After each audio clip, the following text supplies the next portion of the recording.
Welcome back to the Damage Report, everybody. I am not your host, John Idarola. I'm Francesca Fiorentini, filling in for the Dragon Daddy. That's right, the stepmother of all dragons is here. We got this on a Wednesday, y'all. We've got such a good show while John is away, getting a much needed vacation. Thank you so much for being here. And because it is Wednesday, of course that means that we have Mr. Jayar Jackson with me. Whoa. Close to the camera, Jayar Jackson. What's up? What's going on? How you doing, man? I'm doing good. I had to step in a pinch. Yeah. So shout out to all the wonderful producers, to Marissa and Sophie and everybody at the Damage Report for putting our incredible show together. We got some good news. We got some failing up news. We've got a little clap back from Illinois to the Texas abortion law. It's gonna be a good hour. Yeah, I know you're on regularly with John, but I still don't know your dragon name. We have to establish these things before we get started. This is important stuff. I don't have a dragon name because I'm not a raging nerd, but I think it's Fantastic Dragon. It's whatever you want. It's sort of like my ethnicity. It's like whatever you want me to be, I could be that. Shapeshift. Shapeshift, exactly. Don't get that started, Jayar. You know that's not gonna go over well on the internet. Francesca's a shapeshifter.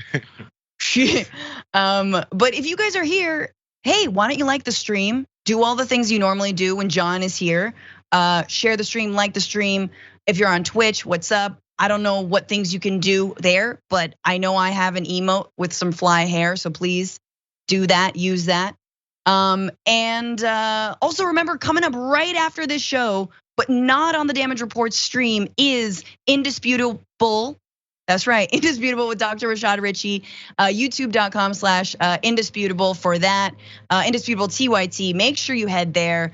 That starts right after the Damage Report, so do not miss that. They got a great show. Dr. Jonathan Metzl is his co-host, and he's debating Brad Palumbo, and I need to know who Palumbo is, because I don't.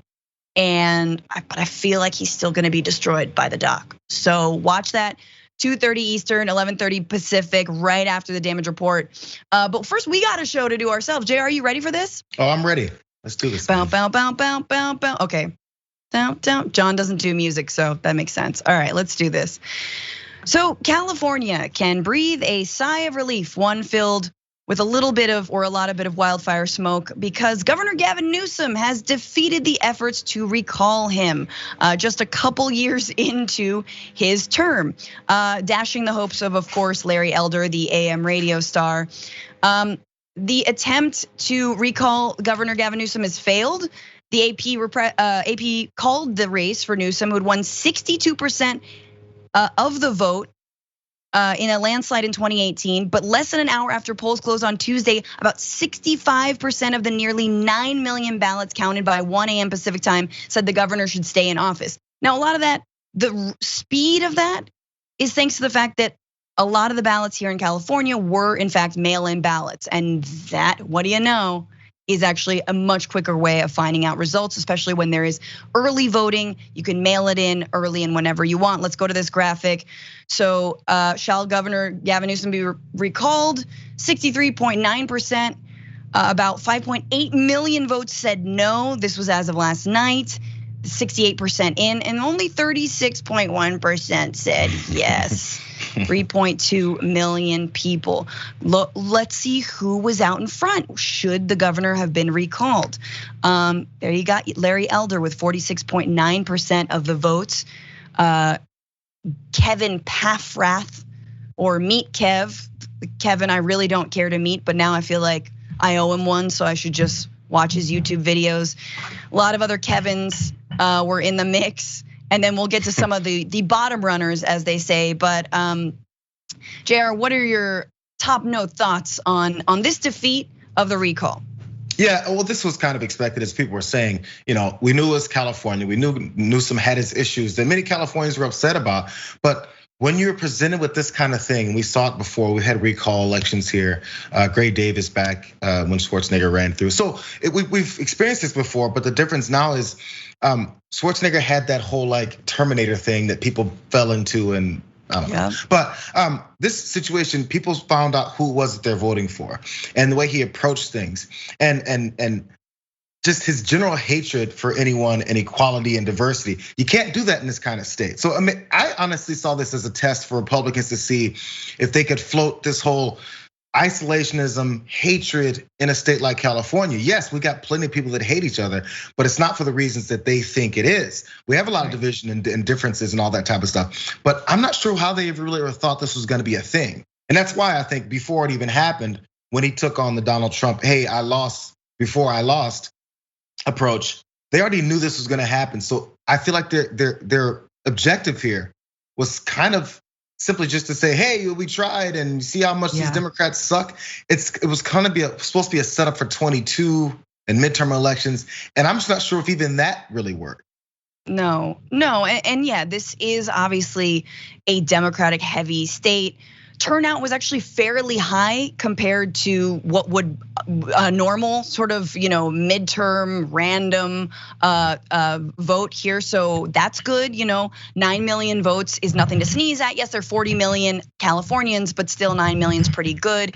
You're talking about Larry Elder, who was the front runner. Let's go to that quote that he has. This is from the Sacramento Bee. He says, to his rally of volunteers, let's be gracious in defeat. Elder said at Orange County rally for volunteers is even if some of his supporters called on him to not accept the results, we may have lost the battle, but we're gonna win the war. You know what? I'm just gonna preempt that and say that he'll be moving to Austin, Texas in like 10 months, okay? He's a radio host, okay? We know where they go. Comics and radio hosts who think they're gonna be so-called canceled, they're gonna move out of this state. We've got bigger fish to fry and more problems. Like for me, I've absolutely been of the mind that we gotta get this recall out of the way, that it's a giant waste of money, almost $300 million for this. A guy who was elected just a couple years ago. It was a total a sad loser move from Republicans. That started even before the pandemic was a thing. So they tried to blame it on his handling of the pandemic. And turns out that didn't even really hold water. Let's look at some of the polling. It turns out Californians largely supported Governor Gavin Newsom, which is a hard thing to do during this time as so many governors have been on the ropes. But polling from the Public Policy Institute of California showed his approval rating remained above 50% throughout the pandemic. With weeks to go, the Institute's poll showed 60% of Californians approved of Newsom's handling of that pandemic. And you gotta say that for as loud as Republican Californians or Republican Karens wanna be about mask mandates, about shutdowns, for as many, sort of loud, privileged business owners that there are in this state, there are a lot of essential workers, there are a lot of working class people, there are a lot of people who believe in science who don't want to be at the whim of a global pandemic and don't want to die. So there are more people. Yeah, we're kind of living in this. Well, at least a lot of Republicans, I think, are living in this isolation, a state of thinking each state is so separate that other states don't see what's happening. Say in Alabama, Florida specifically, Missouri, Texas. So we see the things that the moves that governors have been making during the COVID response, during the vaccine response, and the kinds of things that they've tried to shut people out from. And although we can talk about how, oh my God, those guys are doing so badly, but we see it and we can compare it to what's happening here. Sure, Gavin Newsom has problems with the way he's been handling things in California. Nobody was disputing that. The difference is how are we doing compared to other states? We look at COVID numbers, we look at vaccine rates, we look at the way that people are spoken to and rights that are given to folks. And there's things that Californians like just about how the approach we have to treating us in these ways. Sure, we have issues with our taxes and what they're being used for. We don't have healthcare systems that we're looking for as well, but we're still trying. Now, if we look at just these brick walls that are put up in other states, like Texas, when it comes to women's rights, yes, those things weren't specifically on the ballot, but they were on the ballot in people's minds. Because we're like, should we accept another Republican that talks like Ron DeSantis in Florida? When Ron DeSantis is attacking school officials and attacking businesses, talk about attacking businesses. So we see what's happening in other states and we compare it to these Republicans that are trying to run in this state. That Larry Elder's his decree was on my first day, I'm gonna ban all masks and then have lunch. Is that a winning argument in California? When Californians are like, hey, we'd like to go ahead and get by this whole COVID thing so we can stop wearing our masks responsibly. Yeah. We don't like that type of rhetoric here.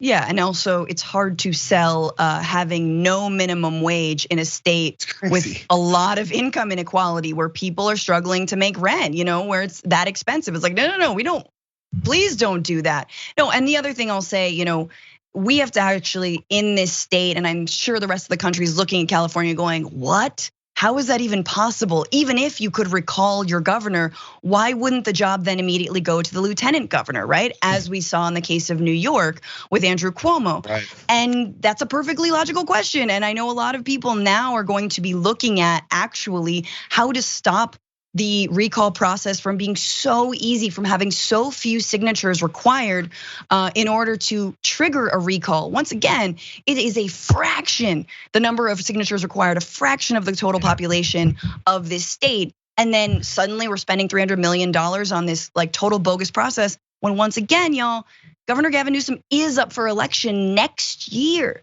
So for progressives, for leftists in this state, for Republicans in this state, we will all have another chance come next year. Yeah.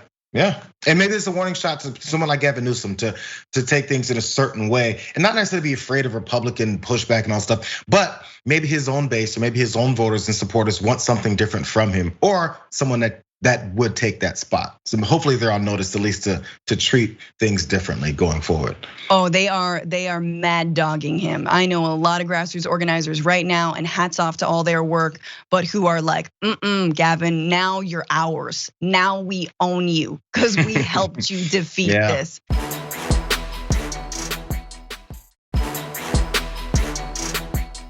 Yeah. But let's move on to some people who are having a tough time taking this news, specifically not really reporting the news. So there has been a level of denialism from the right about the defeat of the recall of Governor Gavin Newsom and the fact that Larry Elder, AM radio host, will not be the next governor of that state.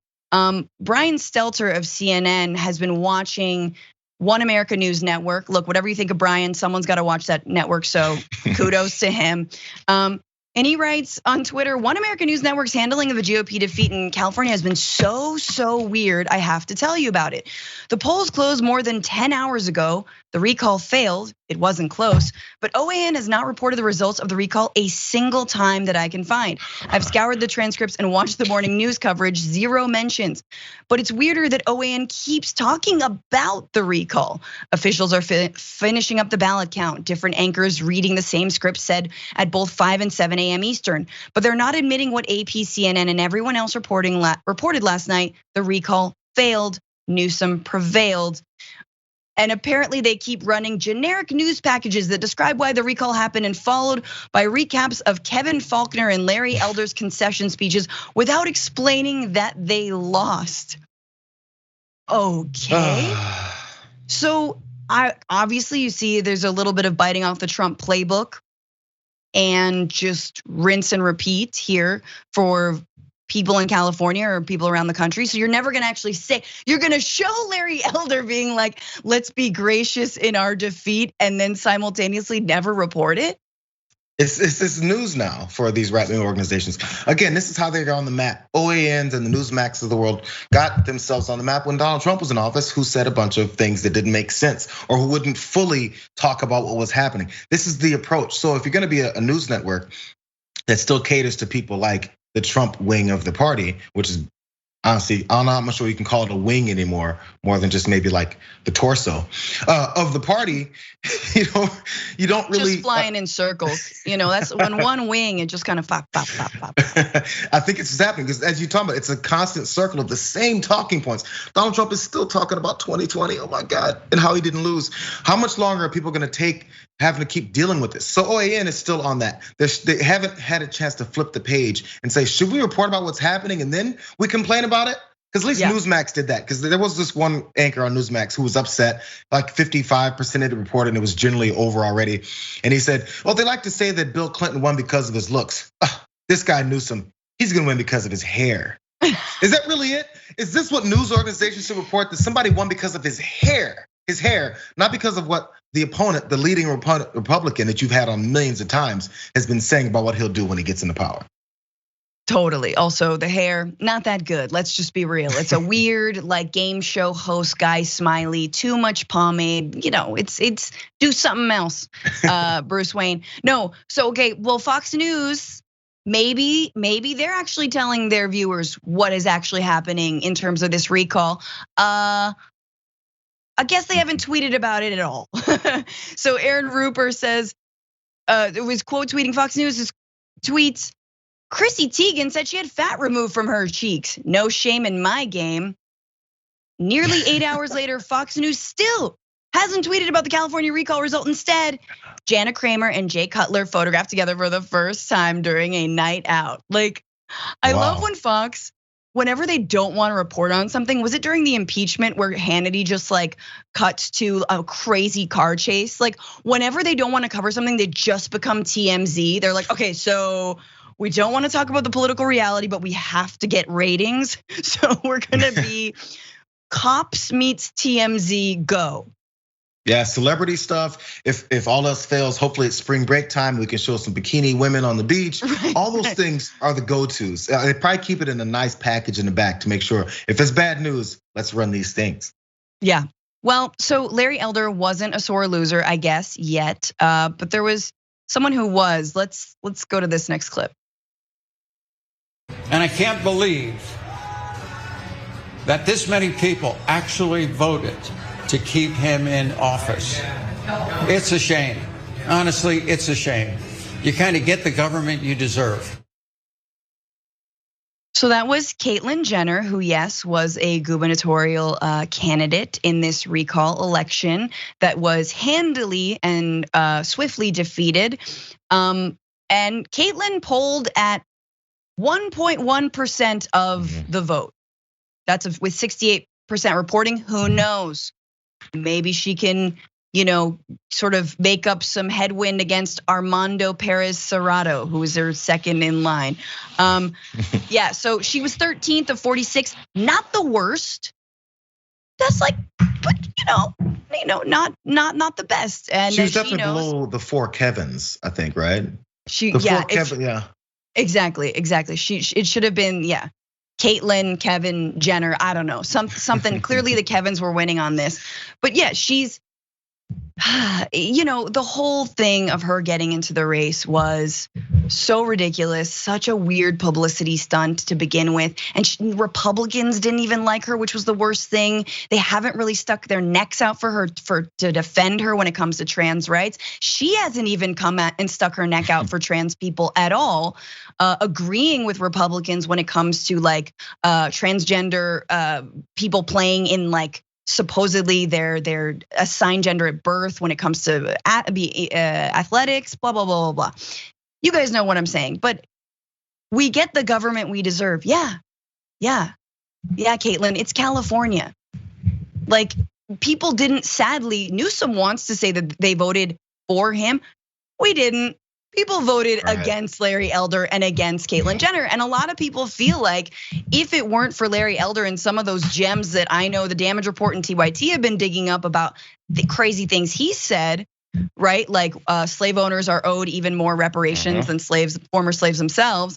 Like that maybe it would have been different, right? If they actually had a front runner, if they could agree on somebody. But again, it's California, and as many people have pointed out, the GOP doesn't really exist here as an entity. Well, if they had an agenda, if they had something that they said they would do, if they complain about homelessness, crime, the economy, COVID shutdowns, vaccines. So when you complain about all those things, the next step, it's so weird how this works, is to say, well, you'll do.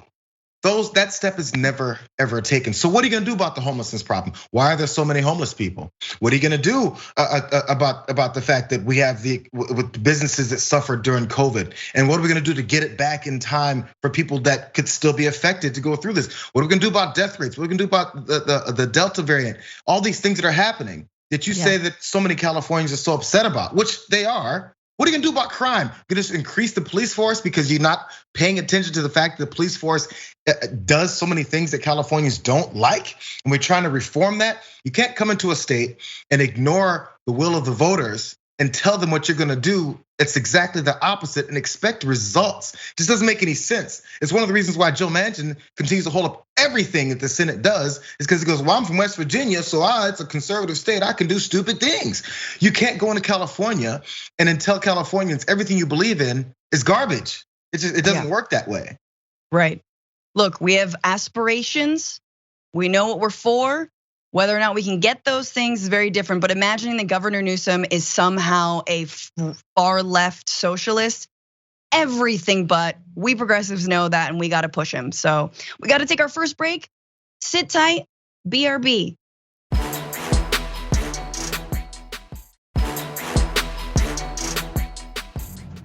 What up? Oh, I'm back. Oh my gosh, we're still doing it? Yes, we're still doing it. All right, well, a little bit of sad news for the entertainment and comedy world. Stand-up comedian, writer, and actor Norm MacDonald has died from cancer, which he battled quietly for 9 years. He was only 61 years old, and maybe some folks aren't old enough to remember how wonderful he was. But he's a comedy legend, had been on SNL for 4 years, had incredible characters like Burt Reynolds on Jeopardy. He was the regular host of Weekend Update, just an incredible dry sense of humor, amazing delivery, super funny, super sharp. And that's why you're seeing an outpouring of support and sadness from a lot of fellow comics and former coworkers at SNL. Jon Stewart said on Twitter, "No one can make you break like Norm MacDonald, hilarious and unique, F cancer." Breaking, right, is like breaking character where you're just gonna laugh. It's like when, folks at SNL or on the show will just like bust up in the middle of the sketch. Sarah Silverman wrote, "Norm was in a comedy genre of his own. No one like him on this planet. Please do yourself a favor and watch his stuff. He was one of a kind of all time. One of a kind of all time." And Seth Rogen, oh, F word. "I was a huge fan of Norm MacDonald and I essentially ripped off his delivery when I first started acting. I would stay up specifically to watch him on talk shows. He was the funniest guest of all time. We lost a comedy giant today, one of the all-time greats, RIP." So Francesca, you're funny. You're a comedian. I don't know if that's a term anymore. I don't think so. Yeah, it was weird when it happened. So I feel like people that did the game know how hard it is to do what he did, seemingly effortless. So this thing, when I was at SC, I knew who Norm MacDonald was, and I was like, yeah, he's the guy from SNL, sure. And he came and did a show for us. It was like this quick live show, and we got it for free. It was in this big event, and I was like, I'll go because everyone's going. I don't care about Norm MacDonald. I left stomach hurting, tears streaming. It was the funniest thing I've at that point had ever seen from a comedian in live performances. And he just it looked like he got up there and was just talking to us, and it wasn't that at all. But we thought so. I was like, this guy's just talking, and I don't know what he just said, but I can't stop laughing at it. Yeah. It was delivery, it was content, and it was timing, and that stuff is way underrated for how hard it is to do the way he did it. Oh my God, yeah, and he also he's got an autobiography that is actually just full of fairy tales and lies. He just embellishes, and that's part of the humor of it. Apparently it's amazing. I haven't read it yet. But yeah, the guy, that's the best kind of comedy and the best kind of stand-ups is when they're just talking and the punchlines are coming and the tags are coming and going, but it doesn't always feel like set up, punch, rim shot. That is much more, everyone's got their personal favorite style, but when someone makes it look that easy, like I think Norm MacDonald did, and it's not everyone's favorite, but that sort of effortlessness, and he had to work really hard at it. But he also, he's a stand-up for 25 years, I believe. So that's a long time, and he very much continued his career after SNL as well, even though that's what people remember him for, or being the drunk guy in the pool in the movie Billy Madison with Adam Sandler. But I just want to read this one last thing. This is from the New York Times, an obit talking about how great MacDonald was. And he had a lot of bits about dying. and he had a bit about his uncle dying from cancer. So MacDonald once talked about an uncle dying of cancer, skewering how we now describe people suffering from that disease as, quote, waging a battle, because that means the last thing you do before you die is lose. I'm not a doctor, but I'm pretty sure that if you die, then the cancer also dies at the same time, MacDonald said on Comedy Central. That to me is not a loss, that's a draw. Yeah, even in that. And it makes sense. Like the thing is, it's funny that it still makes sense. I'm sorry, because you read that and it's very particular to it and makes sense. But there was something that stuck out to me from Milana Vayntrub, who's the AT&T actress who plays the AT&T girl. Yes. She's funny. She's really funny. I met her once. She's really cool people. And so she took a screenshot of an interaction she had with Norm MacDonald. And Norm said, "How long have you been doing stand-up, Milana?" And she goes, "About 3 years, Norm. But lately I've been doing stand-up as my dad. I put on a mustache and talk about how disappointed I am in my daughter." And that's her bit. Norm responded, "Haha, do you say you're disappointed that your daughter has stooped to dressing like you and acting like you are disappointed in your daughter?" So then she says that, I mean, she posts that and she goes, "He just gave me a suggestion that's funnier than my entire set."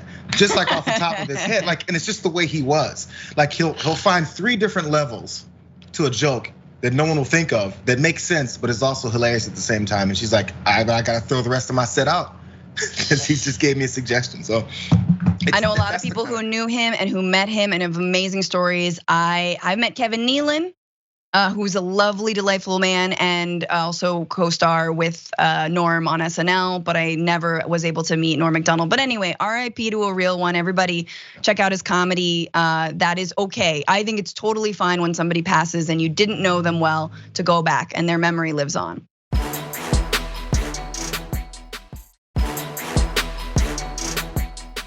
So yeah, moving to just almost a more sad story. And just a story of failing up. A doctor in Idaho who once called the COVID-19 vaccine needle rape has been promoted to Idaho's top health board. This is Dr. Ryan Cole, a pathologist with no public health experience, who of course has been championed by the GOP in that state. He got appointed to this board at a time when there are raging cases throughout Idaho to the point where they are sending patients into Washington because their hospitals are so overwhelmed. More about him, of course, Dr. Ryan Cole is a celebrated figure among anti-vaxxers. He made headlines in July calling the vaccine the clot shot and needle rape in a presentation to America's Frontline Doctors, a group known for COVID-19 misinformation. Oh my God, I can't believe there's a group called Frontline Doctors. Like, of course it is. Like essential workers who don't believe there should be a minimum wage. Like that's exactly like whatever they say they are, they're the opposite. So apparently one of the things he did and has done is convince a charter school called Peace Valley in Idaho to not wear masks. That was a sort of notch in his anti-vax belt. And he was appointed to the board at a time when only 38% of the state has been fully vaccinated. And the state system, the healthcare system was at the brink. 2 weeks later, the system broke. 10 of the state's hospitals were put under crisis protocols, under which patients are told they may get care below the usual minimum standard, like being treated in makeshift wards or without proper equipment.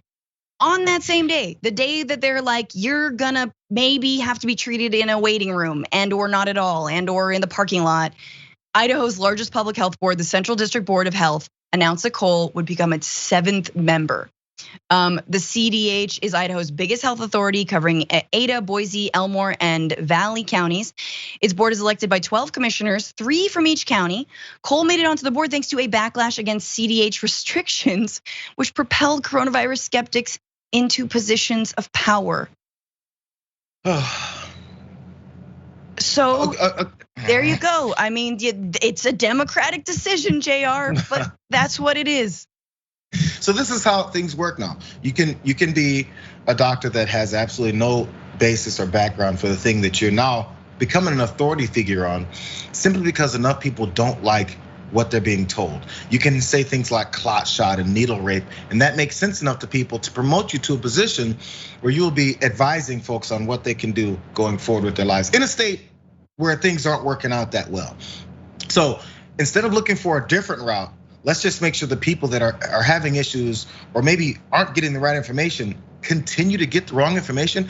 Isn't there supposed to be a correction here? We just talked about the attempt at recalling Gavin Newsom in California. Their whole push was, we need to change the trajectory of our state. Things are going badly. If things are going badly, why would you put someone in that's gonna exacerbate it and make it even worse? I don't understand this process here. But a lot of Republicans that talk about going to see your doctor before you get the vaccine. Oh, go see your doctor, see your doctor, see your doctor. And by the way, I agree. Go see your doctor and have your doctor say what they should do about it. If your doctor says something like, oh man, I don't know about that clot shot, that needle rape. If you're sitting in your doctor's office and your feet are dangling off of the little bed, and the paper plastic under your butt that's really uncomfortable to sit on. Yes. And then everyone has experienced the trust. And the doctor says, oh, you mean that needle rape? You should stand up slowly and be like, I'll be right back, I need to use the restroom, and leave. No one is gonna listen to their doctor in a one-on-one situation that says needle rape and clot shot, because it's crazy. But for some reason, if he's promoted to a public position, he can say needle rape and clot shot, and suddenly all of that is great. Why is that different now? Yeah. Well, I mean, the other thing, and I didn't mention this, but yes, he is a doctor in front of his name, but he's not actually a specialist in any kind of virology or public health or anything. He's a specialist in dermatopathology, which I don't really know if I'm pronouncing right, but it's basically just diseases of the skin that have no relation to respiratory conditions like COVID-19, of course. But he is a celebrity. He's been on InfoWars. He's been lauded in by the Idaho Freedom Foundation. So he's a talk show darling, and that's all that it takes to be promoted nowadays, is to just be full of bluster. I mean, honestly, if Trump had lasted another term, I feel like this guy would have been next in line, right? To head like the Department of Health and Human Services. Yeah, Surgeon General, why not? Oh my gosh. But yeah, I mean, and Idaho, I know, is sort of like it is a battleground state. I mean, it is and it isn't. But I feel for a lot of people in Idaho who have been vaccinated, that 38%, 39% who have been vaccinated, who know that, it is a red state and there are a lot of people who are not gonna believe in the vaccine. Of course, one last thing about this guy, he's one of those, the Delta variant is caused by the vaccine people. He told Insider he's concerned the vaccine is causing mutations like the Delta variant, a false claim that's been repeatedly debunked. He's instead promoted, drum roll, the anti-parasitic drug ivermectin as a COVID-19 treatment. The drug is currently considered at its best unproven, and it's at its worst a dangerous distraction from better treatment.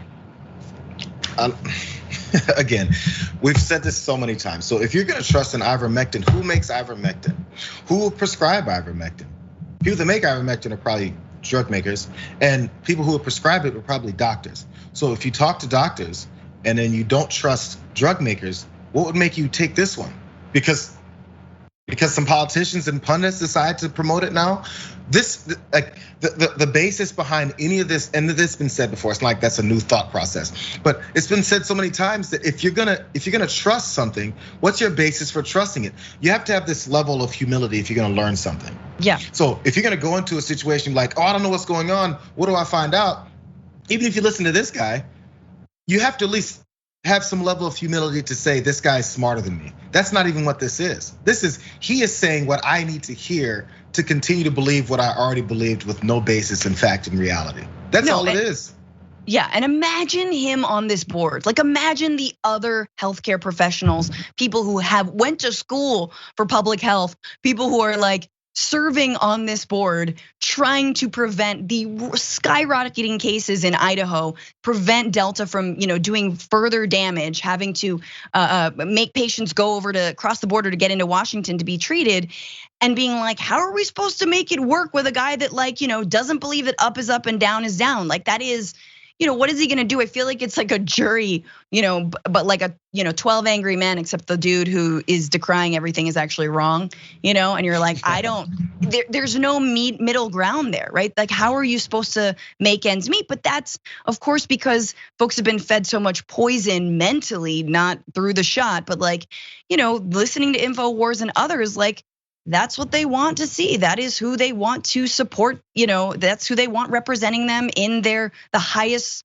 health board in the state. And the last thing I'll say, you mentioned, why would you go see this doctor at all? And I think that's really interesting because people do tend to see, when it comes to this stuff with COVID, it's like people are going to see like chiropractors. We did a story about. They're going to see dermatologists. They're going to see, your local medicinal weed, prescription writer, dude. Like anyone who can write you a note that says you can't wear a mask because your back hurts, like. Yep. And this is just another case. It's like anyone who did like 2 months of med school. Let's promote them, and somehow that's more scientifically sound in these folks' minds than someone like Dr. Fauci. And finally, Idaho is a place where I know it's quite rural. And I imagine that most citizens of Idaho, residents, have a very difficult time on a regular day getting the healthcare they need, being able to access a doctor, being able to ask the questions that they want to ask about, their own health, about the vaccine, about the virus.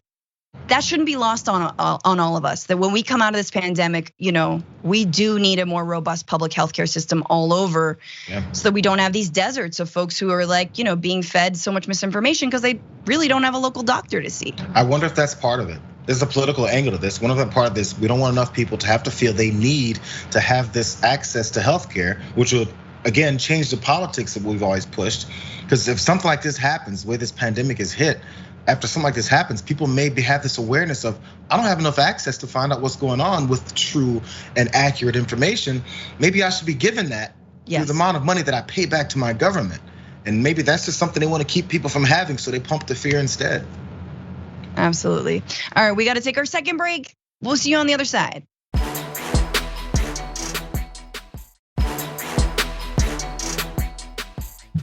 Welcome back to the Damage Report. Francesca Fiorentini filling in for John Iadarola, but with Jayar Jackson. We got more news. Jayar. I'm tired already, but you know what? We're gonna go to the reserve team. We're gonna get through this. I'm literally on an empty stomach, but that's okay. I have had coffee, and thankfully I can taste it. And I don't have COVID yet. All right, let's do this. So there's a new Trump book, and that means a new set of fresh horrors that we didn't know existed, that we didn't know if we want to know existed. This time, it's all about how unhinged Trump was in those waning days of his presidency, probably well after the Four Seasons debacle, and what a top general, General Mark Milley, did to try and stop Trump's worst impulses. And this is all in the new book called Peril by Bob Woodward and Robert Costa. So twice in the final months of the Trump administration, the country's top military officer was so fearful that the president's actions might spark a war with China that he moved urgently to avert armed conflict. In a pair of secret phone calls, General Mark A. Milley, the chairman of the Joint Chiefs of Staff, assured his Chinese counterpart, General Li Zuojiang of the People's Liberation Army, that the United States would not strike, according to a new book by the Washington Post associate editor Bob Woodward and national political reporter Robert Costa. So he's making calls, not allowed to necessarily, not told to necessarily make the calls, but taking it on himself to make two of these calls. One of them took place on October 30th, 4 days before the election that unseated Donald Trump. And the other 2 days after the Capitol siege carried out by his supporters in a quest to cancel the vote on January 8th. So it's interesting to parse out these two calls. The first call was apparently because Milley reviewed intelligence suggesting that the Chinese believed the United States was preparing to attack. That belief, the authors write, was based on tensions over military exercises in the South China Sea and deepened by Trump's belligerent rhetoric toward China. In the call, Milley said, General Lee, I want to assure you that the American government is stable and everything's going to be okay. We are not going to attack or conduct any kinetic operations against you. So he continues, he says that in the book's account, Milley went so far as to pledge he would alert his counterpart in the event of a US attack, stressing the rapport they've established through a back channel. General Lee, you and I have known each other for 5 years. If we're gonna attack, I'm gonna call you ahead of time. It's not going to be a surprise. Which is my favorite part. It's like, so we think maybe he thwarted an attack, but then he actually was just like, okay, but I'll let you know if we do. I'm not sure what this guy's gonna do, but if I find out, I will let you know. And that's okay. So that's where the drama and the controversy comes in. It's his warning for potential attack, because he doesn't know. Anytime a top general in the US military is gonna talk about how we don't know what this guy's gonna do before January 6th and also afterwards. We just don't know what he's going to do. And yes, that's a very big part of the story. It's intriguing, it's surprising, it's potentially damaging, because we don't know how sometimes these backdoor operations and conversations happen.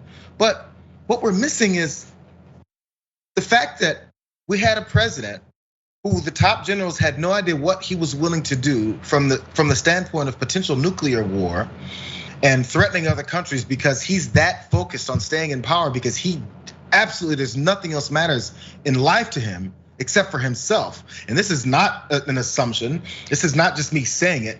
This is obvious. Everyone sees that. We see that from his followers. We see what happened on January 6th. We see the way he speaks to people who once supported him, other politicians. If they're not on his side 100% of the time, he's like, I'm done with you.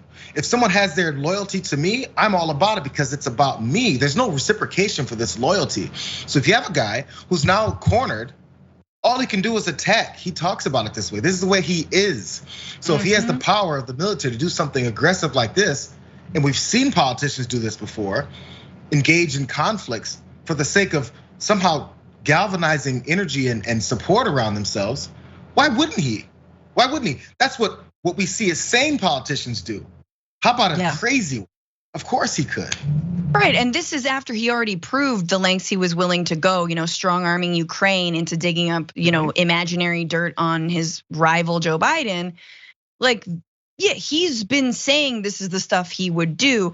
And I gotta say, when I read this story, I was actually relieved. I'm gonna be 100. I was like, oh, thank God someone was looking out for us. Because in those waning days, I think we all, let's be real, it was a dark winter, not just because of COVID, but because of Donald Trump and being, the angry little diaper boy that he was the entire time, and being like, this dude is still president. Lame duck Trump is the worst Trump. Like Obama was like, lame duck Obama was the best version of Obama. Lame duck Trump was the worst version of Trump. And I kept on racking my brain thinking, look, all it takes is a military incursion. All it takes is a fabricated or a real terrorist attack or some kind of, military aggression from an adversary like China, like Iran. And that's it, we're starting a war, and they'll be sort of like, oh, martial law, sorry, we can't change presidents right now, 100%. Right? Like that could have easily happened. And I think the fact that General Milley was sounding the alarm behind the scenes actually gives me relief that there is a safeguard, that there is somebody. So I want to go to the second call that he made around after the Capitol insurrection. On January 8th, Milley called senior military officials into his office at the Pentagon to review a process of ordering strikes, including those involving nuclear weapons. Milley went around the room, verbally confirming with each officer they understood that they were not to take orders from anyone unless he, Milley, was involved in the process. Which I'm like, thank you. That's extreme level event type of stuff. Like, we need to make sure this doesn't happen because this is the last rail. So if I don't know about this, being General Milley there, then we could go into a disastrous situation. So he needs to confirm and make sure. And this is one of those things that I don't know if everyone's always wondered it, but as the Trump administration was chugging along, and they talk about the deep state and the career politicians and people that are involved in it, and they lambasted the fact that anyone that's a stable a government entity that's working within the administration is there. I was like, I wonder who is left. I wonder who is left in what positions that can still do something in case we get to the extreme that we're not privy to hear and see about before it happens. So yeah, the comfort you had probably comes from the fact that, man, oh my God, there was a guy. Oh, there was a guy. And even if he broke protocol and broke some rules and all that stuff, hey, you know what didn't happen? Nuclear war. Yeah, I mean, it's funny because John isn't here to say this, but obviously every time a new Trump book comes out, we're always like, why didn't we know when it was happening, you know? Right. And it's funny because there's been a lot of obvious pushback and obvious, not pushback, outrage from the right. So Marco Rubio's calling for Mark Milley's resignation. Other representatives, Josh Mandel of Ohio. Donald Trump put out a statement, and the opening line is, if the story of dumbass General Mark Milley, the same failed leader who engineered the worst withdrawal from a country, Afghanistan, blah, blah, blah, blah, blah. Don't need to read the rest of that. But the fifth word is dumbass. Yep. How about an ex-president that speaks like this based off of something that he was doing? Now he's trying to play, I don't know if you can get to, I'm gonna let you get to whether or not he's playing it both ways. Because he says fake news on the story. Because one of the reasons Milley was trying to figure out how to corral this energy and keep it from falling strictly in his hands was he was ranting and raving, running around and cussing people out every day. Yeah. So if you have an unbalanced person in office, you need to find some way to balance it. Now Trump does not want that narrative to be seen as true, because it is. Because that makes him look bad. But he also wants to make sure that the narrative of, oh man, Milley really stepped outside of his bounds, he needs to be tried for treason. He wants that part. He can't split it down the middle and say, well, that part's untrue of me going crazy, but then this part is true about him going behind my back. Well, in order for him to go behind your back, you might have to be doing something for him to think that you're crazy. You can't play 100%. Both sides of this. And that's always what they do. It's shooting the messenger and not actually what happened of potential aggression against China in those waning days. Yes, and that is exactly what I was going to say, was that here is something we found out that where someone actually stepped up in the moment. One of the people pushing back on General Mark Milley is actually Alexander Vindman, who testified against Trump in that first impeachment trial. If you guys remember, he was a former lieutenant colonel who said, yes, I know that Trump put pressure on Ukraine, and he's saying now that Milley should resign if he in fact did this. Well, here's the difference. I mean, no disrespect to Alexander Vindman or his service or his testimony, but he did this after the fact, right? What was happening during it, right? And this is something that General Mark Milley is trying to prevent active war, right? And I feel like that is going a length for our national security that not enough people did during the Trump years, to be honest. Yeah. I want to turn to before we end, we have one more angle on this. So turns out that Steve Bannon did have a pretty big role in pushing the January 6th insurrection, according to this new book, Peril, by Robert Costa and Bob Woodward, that has just come out. Steve Bannon on December 30th convinced Trump to return to the White House on January 6th, according to this new book. And at a time, Trump was in his Mar-a-Lago resort in Florida. January 6th was the date set for Congress to vote on certifying the 2020 election of now President Joe Biden. And it's what he said that's even worse. He says, you've got to return to Washington and make a dramatic return today. You've got to call, I don't know what his voice is, call Mike Pence off the effing ski slopes and get him back here. This is a crisis. People are going to go. What the F is going on here? We're going to bury Biden on January 6th. Effing bury him. So not only do we have all of those statements that we heard at that Stop the Steal rally from people like Representative Mo Brooks, from Rudy Giuliani, from Trump himself saying, we're gonna go there, we're gonna take the Capitol, etc. Like we're not gonna back down. But you've got Bannon saying, effing bury him. To Donald Trump. To Donald Trump, who likes this kind of rhetoric, who in his rallies before he even became president was riling people up to attack, punch them in the face, I'll pay for your legal fees. He knows who he's talking to. He knows his propensity to call for violence. We know about this stuff. This isn't a mistake. This is one of those things where politicians then see their foot soldiers of the Trump army start to attack and go, who would have thought they would have attacked? All I said was to go and attack.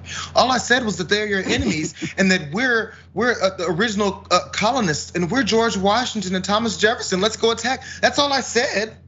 So he knows who he's talking to. He knows his role in this. He knows that he's one of the few people that Trump listens to, and he knows how to talk to him to get him to listen to him. Man, if we're gonna talk about treason and preparations and all that stuff, hey, by the way, this January 6th commission is still investigating, is still going through a lot of things. They might be interested in some of these phone calls and communications. Yeah, and yet, you have the FBI saying there was no plan. This was like more, it was just sporadic. It was sort of like a coalescing of extremists. No, there was a plan. And of course, Trump later pardoned Bannon for his federal conspiracy charges for defunding a bunch of people from that wall. But of course, we gotta leave it there for the linear folks. Thank you so much for joining here. You can still watch on YouTube on the other side. Sit tight. Jayar and Francesca gonna be right back with the damage report.